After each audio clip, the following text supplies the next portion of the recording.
Cooking recipe চ্যানেলে new recipe নিয়ে চলে এসেছি পাবদা মাছের রসা। তো চলো পাবদা মাছের রসা করতে কি কি লাগবে আমরা একবার জেনে নিই। দেখো এখানে আমি 4টে পাবদা মাছ নিয়েছি খুব ভালো করে পরিষ্কার করে। তারপর তাতে আমি লবণ এবং হলুদ মাখিয়ে দিলাম। এবার লবণ হলুদ খুব ভালো মতন মাখিয়ে দেওয়ার পরে আমি একটা কড়াইতে তেল গরম করে মাছগুলোকে হালকা হালকা ভেজে নেব। তো রেসিপিটি দেখার আগে তোমরা আমার চ্যানেলটা যারা এখনও সাবস্ক্রাইব করোনি সাবস্ক্রাইব করে দিও এবং ভালো লাগলে পরে লাইক কমেন্ট করো।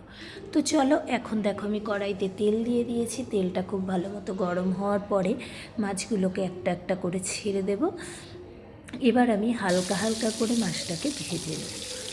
এই দেখো এখন আমার এখানে কিন্তু 4টে মাছ ভাজা কমপ্লিট হয়ে গেছে।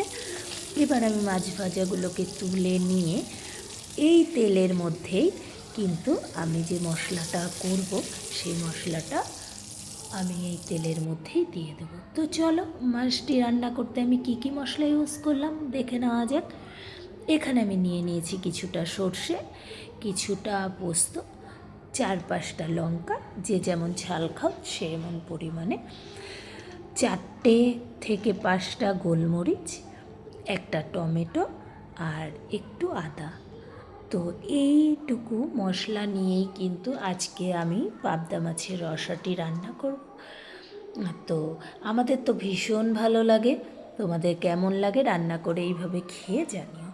এখানে এই মশলাটি করে নেওয়ার পরে এখানে 2 চামচ মানে আমাদের পরিমাণ মতন আমরা লবণ এবং হলুদ আর ঝালটা কিন্তু আমরা নিজেদের পরিমাণ মতনই দেব।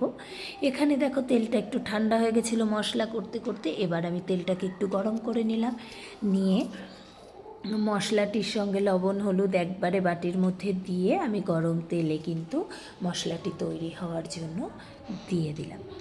খুব ভালো মতো মশলাটি তৈরি করব। আগে কিন্তু আমি একটুও জল দিইনি, কারণ মশলা করতে যে জলটা ইউজ হয়েছে সেটা দিয়ে আমি মশলা তৈরি করব। তো চলো আঁচটাকে একদম কমিয়ে নিয়ে আমি কিন্তু মশলাটা তৈরি করে নিয়েছি।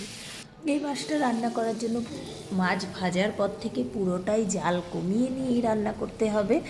তো দেখো এখানে আমি মশলাটি তৈরি করার পরে কিন্তু একটু জল দিয়ে দিয়েছিলাম যাতে মশলা পুড়ে না যায়। এবার দেখো জল দেওয়ার পরে জলটা কিন্তু টেনে গিয়ে মশলাটি প্রায় রেডি হয়ে গেছে। যতক্ষণ না পর্যন্ত মশলার থেকে দেখো তেল ছেড়ে গেছে কিন্তু অলরেডি, যতক্ষণ না মশলার থেকে তেল ছেড়ে যাবে ততক্ষণ কিন্তু আমরা মশলাটা রেডি করতে থাকবো। এবার আমাদের মশলা রেডি হয়ে যাওয়ার পরে মাছ দিয়ে দিয়েছি একটা একটা করে। একটা মাছ কড়াইতে দেওয়ার পরে একটু উল্টে পাল্টে নিয়ে তারপরে এখানে জল অ্যাড করতে হবে। আমি কিন্তু এখানে জলটা একটু গরম করে নিয়েছি, গরম জলটা দেওয়াটাই বেশি ভালো। তো কেউ যদি গরম জল না করে রাখো বা ভুলে যাও সেক্ষেত্রে ঠান্ডা জলও দিতে পারো, কোনো প্রবলেম নেই, তবে গরম জলটা দিলে বেশি ভালো হয়।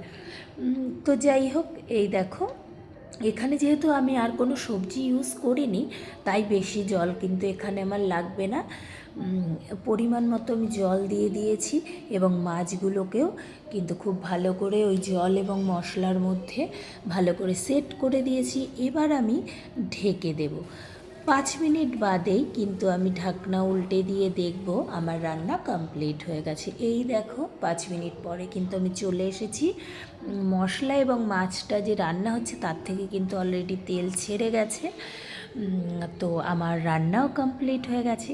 এবার মাছটাকে তুলে নিয়ে ডেকোরেট করার টাইম চলে এসেছে। তো চলো মাছটাকে তুলে নিই। শুধুমাত্র রান্না করেই ওইভাবেই দিয়ে দিলাম, দেখতে তো ভালো লাগে না, তাই একটু সাজিয়ে গুজিয়ে নিলে আর কি খেতেও মনে হয় আলাদা একটু টেস্ট আসে। তবে আমি এবার যেটা করছি সেটাতে কিন্তু সত্যিই টেস্ট আসে।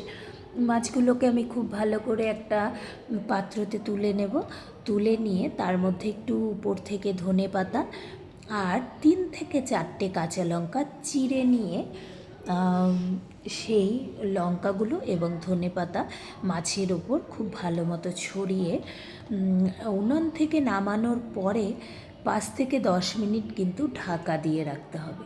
ঢাকা দিয়ে রেখে তারপরে আমরা কিন্তু যে রান্নাটি করেছি সেটা খাবার জন্য পুরোপুরি রেডি হয়ে যাবে।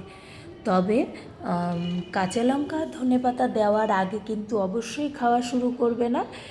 দেওয়ার পরে 5-10 মিনিট ঢেকে রাখার পরে কিন্তু রান্নাটির থেকে একটা আলাদা রকম স্মেল বেরোবে, যেটা ভীষণ অ্যাট্রাকটিভ, খাবারটার দিকে এতটাই আকর্ষণ করে, ভীষণ ভালো লাগে।